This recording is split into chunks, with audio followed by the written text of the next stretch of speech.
कि आप लोगों का खाता सीज हो जाए तो देश में लोकतंत्र खतरे में है। आइए देखते हैं, मजा आएगा। चुनाव के मुहाने पर जब देश खड़ा है और आज से 28 दिन में पहले फेज की वोटिंग होगी, इस देश के प्रमुख विपक्षी दल भारतीय राष्ट्रीय कांग्रेस के बैंक अकाउंट फ्रीज कर दिए गए हैं। हम उसमें से पैसा नहीं निकाल सकते। और यही नहीं, इनकम टैक्स डिपार्टमेंट जो डायरेक्टली फाइनेंस मिनिस्ट्री के अंतर्गत आता है, उन्होंने 115 करोड़ हमारे जबरन उसमें से हड़प लिए हैं। यह उस वक्त हो रहा है जब चुनाव में हमें प्रचार के लिए, प्रसार के लिए, आवागमन के लिए, रैली के लिए, कैंडिडेट्स के लिए पैसा चाहिए। बैंक अकाउंट फ्रीज है। मैं दो बातें कहना चाहती हूं और मैं बताती हूं उसको क्यों लोकतंत्र से जोड़ना जरूरी है।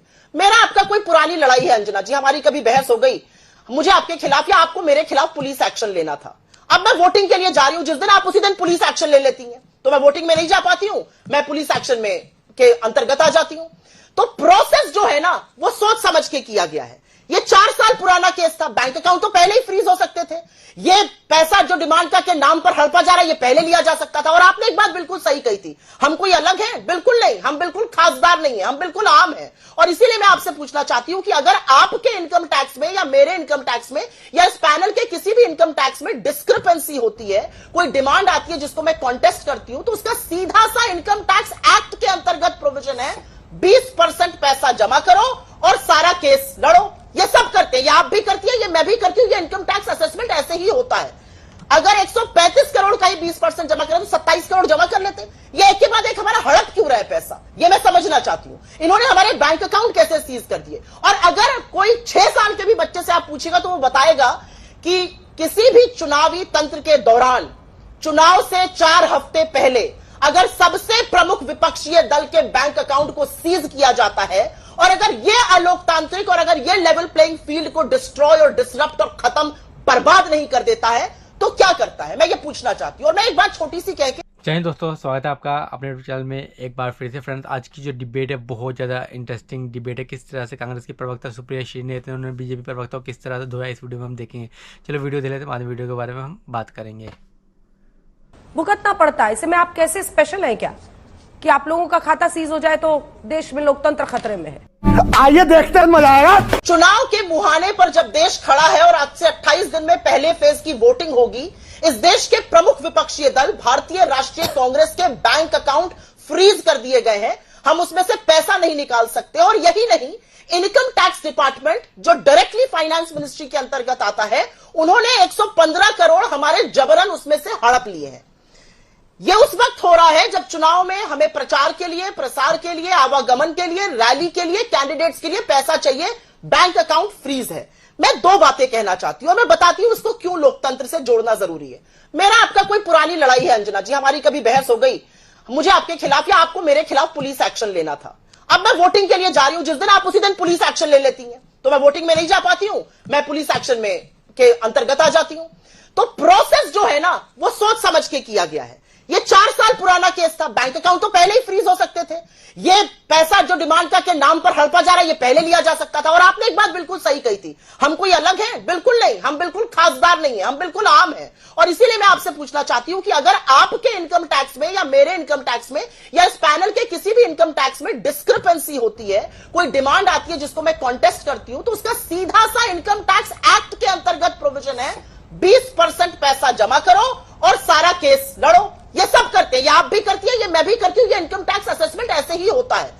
अगर 135 करोड़ का ही 20% जमा करें तो 27 करोड़ जमा कर लेते हैं। ये एक के बाद एक हमारा हड़प क्यों रहा है पैसा, ये मैं समझना चाहती हूं। इन्होंने हमारे बैंक अकाउंट कैसे सीज कर दिए। और अगर कोई 6 साल के भी बच्चे से आप पूछेगा तो वो बताएगा कि किसी भी चुनावी तंत्र के दौरान, चुनाव से 4 हफ्ते पहले अगर सबसे प्रमुख विपक्षीय दल के बैंक अकाउंट को सीज किया जाता है और अगर यह अलोकतांत्रिक और अगर यह लेवल प्लेइंग फील्ड को डिस्ट्रॉय और डिसरप्ट और खत्म, बर्बाद नहीं कर देता है, तो क्या करता है, मैं ये पूछना चाहती हूं। और मैं एक बात छोटी सी कह के उसके बाद आप बिल्कुल आगे बढ़ जाइएगा। आप भी परिवार चलाती है, मैं भी परिवार चलाती हूं। आपका भी सम्मिलित अकाउंट होगा, मेरा भी सम्मिलित अकाउंट है। अकाउंट सीज हो जाए और घर में खर्चा ना रहे, क्या हालत होगी, कहां से खर्चा होगा, मैं तो ये पूछना चाह रही हूं। मैं पूछना इसलिए चाह रही हूं क्योंकि लोकतंत्र में प्रचार, प्रसार, रैली, कैंडिडेट, तमाम चीजों के लिए पैसा चाहिए होता है। आज संस्थाओं को भी यह सोचना है कि क्या प्रमुख विपक्षीय दल के हाथ बांधकर, पैसे पे हड़प लगाकर आप चुनाव कराइएगा, ये सवाल है। बेकार है भैया, मैं तो टूट गया। सबसे पहले 210 करोड़ की पेनल्टी का नोटिस कब आया था? जुलाई 2021 में हमारे पास पहला ऑर्डर आया और 28 अक्टूबर 2021 को उसका स्टे खारिज हो गया। तो हम थोड़ी जाएंगे देने। अक्टूबर 2021 से फरवरी 2024 तक इनकम टैक्स डिपार्टमेंट हमें डिमांड नोटिस नहीं दे रहा है। क्यों नहीं दे रहा डिमांड नोटिस? और उनको चुनाव के 2 महीने पहले हमें डिमांड नोटिस देने के बजाय हमारा बैंक अकाउंट फ्रीज करना और बैंक से हड़पना सूझता है। मैं यहां पर एक बात कहना चाहती हूं अंजना जी, और यह बहुत जरूरी है क्योंकि लीगैलिटी और प्रॉपराइटी एक साथ चलनी चाहिए। जो लीगल है वो प्रॉपर भी होना चाहिए। This is the essence of Indian jurisprudence, Indian law. मैं आपसे पूछती हूं, हमारे यहां एक कस्टम है कि सारे एमएलए और सारे एमपी सालाना सैलरी का 1 महीने की सैलरी पार्टी को डोनेट करते हैं। 14,40,000 करोड़ वो बनी थी, उनके सबके पैन नंबर, एड्रेस, नाम इत्यादि सब दिए गए। 14 लाख की त्रुटि हमसे हुई, ये हम मान रहे हैं। तो मैं पूछना चाहती हूं, क्या 14 लाख की त्रुटि का कॉस्ट 135 करोड़ होगा? हमने तो इनसे कहा अगर 14 लाख की त्रुटि है उसका 30% ले लीजिए, 5 लाख ले लीजिए, ये नहीं माने। इन्होंने कहा 199 करोड़ आपकी इनकम थी। हमने कहा चलिए ये भी ठीक है, 199 करोड़ उस साल की इनकम थी, 197 करोड़ 50 लाख खर्च हुए थे, 1.5 करोड़ टोटल इनकम आई, उस पर ले लीजिए 30%, करीब 50 लाख रुपए, तब भी नहीं माने। आप मुझे एक बात बताइए, जो रूल है वो है 20% जमा करो और केस लड़ो। किस बेसिस पर ये हमें 27 करोड़ जमा करने के बजाय हमारे बैंक अकाउंट को सीज करने का, हमसे बिना पूछकर हमारे अकाउंट से 115 करोड़ हड़पने का काम कर रहे हैं? अगर रूल से चलना है तो रूल तो ये कहता है कि 20% जमा करो और केस लड़ो। यही होता है। यही नहीं, अभी और सुनिए। ऐसे में अगर आईटीआर फाइल ना करें, आप नियम ना माने, एपेलेट ट्रिब्यूनल आपको राहत ना दे, हाईकोर्ट आपको राहत ना दे, फिर जाकर प्रेस कॉन्फ्रेंस करके कहिए कि लोकतंत्र खतरे में है। हर बात पर लोकतंत्र कितनी बार खतरे में आता है? वही लोकतंत्र जब इलेक्टोरल बॉन्ड पर फैसला सुनाता है तब उसकी वाहवाही होती है। तो आपको भी एहसास है कि लोकतंत्र खतरे में है। 2014 का केस था, आप उसको इंतजार क्यों करते रहे? अब तक आपको लगता था सब कुछ ठीक है तो आपको सम्मान करना चाहिए था, और जो चुनाव के समय तो ऐसी कार्रवाई नहीं करनी चाहिए। और लोकतंत्र खतरे में इसलिए है, आपने देखा होगा कि सोशल मीडिया को भी इन पे किस तरह से कंट्रोल किया जाए, उसके लिए उन्होंने फैक्ट चेक यूनिट का अधिसूचना जारी कर दी।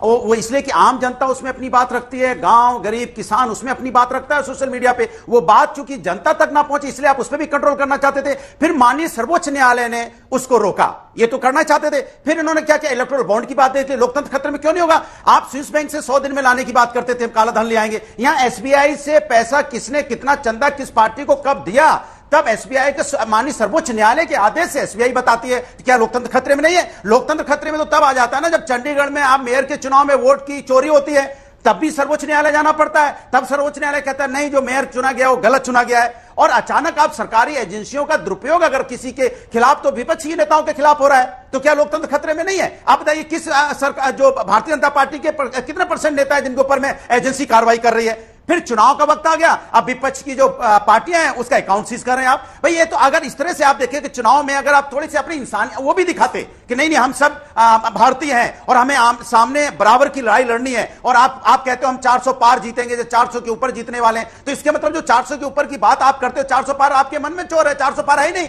आप 400 पे हार है, तभी तो आपको कुछ नहीं लग रहा है। आपने ये भी हथकंडा अपना लिया, वो भी हथकंडा अपना लिया, अब उससे भी नहीं हो रहा, तो चलो आप हम अकाउंट सीज करते हैं। ये बड़ी अच्छी बात कही है। सुप्रिया जी, ये बात तो रिसर्च टीम ने देखकर बता दी है, पूरी तरह से अकाउंट फ्रीज नहीं है।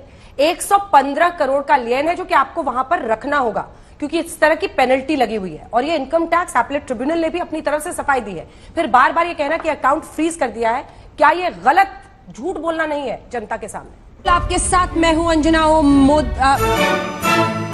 आपके दर्शक और मुझे लगता है खुद आप एक बात को जानती है कि मैं झूठ नहीं बोलती हूं, और मैं बुरी तैयारी से रिसर्च से आती हूं, यहां आके जबानी जमा खर्च नहीं करती हूं।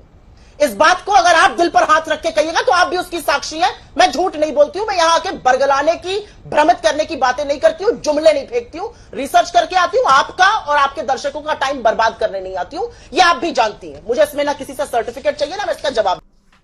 मैं बहुत ही इंटरेस्टिंग वीडियो देख सकते किस तरह से जो है कांग्रेस के जो अकाउंट है वो सीज कर दिए बीजेपी ने। तो उसी में कांग्रेस के जो प्रवक्ता थे वो कह रहे थे किस तरह से जो हमारे चुनाव लड़ने से रोका जा रहा है।